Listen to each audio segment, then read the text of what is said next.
ऊंट और सियार की कहानी। कहानी चालाक सियार और ऊंट की दोस्ती की है। दोनों की दोस्ती में एक दिन सियार अपनी चालाकी दिखाता है, फिर ऊंट उसे कैसे सबक सिखाता है। इस कहानी में इस घटना का वर्णन है घने जंगल में रहने वाले एक सियार गीदड़ की। उसी जंगल में रहने वाले एक ऊंट से मित्रता थी। दोनों रोज नदी किनारे मिलते और ढेर सारी बातें किया करते थे। बातों में कैसे समय कट जाता उन्हें पता ही नहीं चलता। सियार अपनी प्रवृत्ति के अनुसार चालाक था, लेकिन ऊंट सीधा सादा था। यूं ही दिन गुजर रहे थे और उनकी मित्रता बरकरार थी। एक दिन सियार को कहीं से पता चला कि नदी पार स्थित खेत में लगे तरबूज पक चुके हैं। मीठे रसदार तरबूज के बारे में सोचकर ही उसके मुंह में पानी आ गया। उसके लिए नदी पार कर पाना संभव नहीं था, लेकिन तरबूजों का लालच वह अपने मन से निकाल नहीं पा रहा था।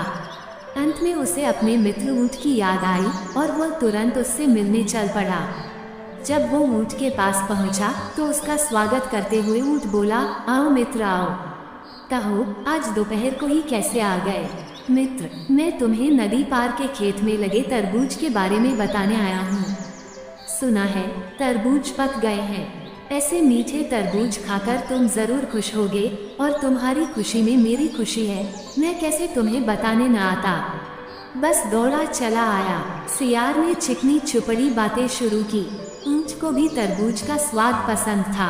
वह बोला, धन्यवाद मित्र, मैं अभी वहां जाने की तैयारी करता हूँ। वाकई तरबूज खाए कितने दिन हो गए। ऊंट को अकेले ही जाने की तैयारी करते देख सियार बोला, मित्र, मुझे भी तरबूज पसंद है। मैं भी तरबूज खाना चाहता हूँ, लेकिन क्या करूँ, मैं तैर नहीं सकता। कोई बात नहीं, तुमने तरबूज खाए तो मैं समझ लूँगा कि मैंने भी खा लिया। कैसी बात करते हो मित्र, क्या मैं तुम्हें यहाँ छोड़कर जा सकता हूँ? मैं तुम्हें अपनी पीठ पर लादकर नदी पार के खेत में ले चलूँगा। हम दोनों मज़े से तरबूज का स्वाद लेंगे। ऊंट ने कहा और सियार खुश हो गया। ऊंट ने सियार को अपनी पीठ पर बैठाया और नदी के पानी में तैरने लगा। कुछ ही देर में दोनों तरबूज के खेत में पहुंच गए। वहां दोनों ने छककर तरबूज खाए। जब सियार का पेट भर गया तो वह खुश होकर हुआ हुआ की आवाज़ निकालने लगा। ऊंट ने उसे शांत करने का प्रयास किया, लेकिन वह नहीं माना। उसकी आवाज़ खेत के कुछ दूरी पर रहने वाले किसान के कानों में पड़ गई। वो समझ गया कि खेत में कोई घुस आया है। हाथ में लाठी लेकर वह दौड़ता हुआ खेत में पहुंचा, जहां उसने ऊंट को खड़ा पाया। किसान को देखकर सियार पहले ही भागकर एक पेड़ के पीछे छुप गया। अपने विशाल शरीर के कारण ऊंट के लिए कहीं छिपना संभव नहीं था, इसलिए वह वहीं खड़ा रह गया। ऊंट को देखकर किसान अनब बुला हो गया। उसने उसे लाठी से पीटना शुरू कर दिया और पीटते पीटते खेत से बाहर खदेड़ दिया।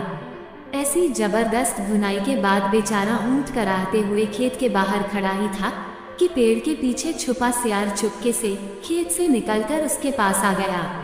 उसने ऊंट से पूछा, तुम खेत में क्यों चिल्लाने लगे? मित्र, खाने के बाद अगर मैं हुआ की आवाज़ ना निकालूं तो मेरा खाना नहीं पचता।